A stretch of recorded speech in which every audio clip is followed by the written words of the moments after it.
విశాఖలో జరిగిన సిఐఐ సదస్సు స్టేజ్ పై మంత్రి నారా లోకేష్ ఇన్వెస్టర్స్ తో ఎంఓయూలు చేసుకోవడమే కాదు, మన చేనేత గౌరవాన్ని ప్రపంచానికి తెలిసేలా చేశారు. 2 రోజుల సదస్సు మొత్తం లోకేష్ నేతన్నలు నేసిన చేనేత జాకెట్లు ధరించి అందరి దృష్టిని ఆకర్షించారు. చేనేత కార్మికులు నా కుటుంబ సభ్యులు, ఆత్మ బంధువులు అని లోకేష్ చెప్పిన మాట చేనేత రంగంలో పనిచేసే వేల కుటుంబాలకు ఇదొక కొత్త ఆశ ఇచ్చింది.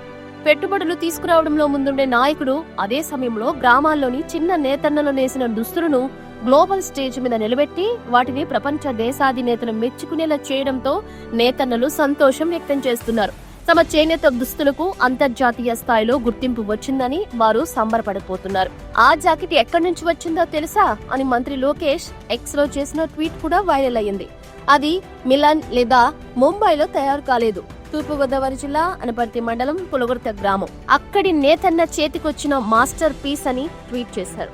సదస్సులో పాల్గొన్న పారిశ్రామికవేత్తలను మంగళగిరి నేతన్నలు తయారు చేసిన శాలువాలతో ఆయన సత్కరించగా సీఎం చంద్రబాబు కూడా మహిళా ప్రతినిధులకు చీరలివ్వడం విశేషం.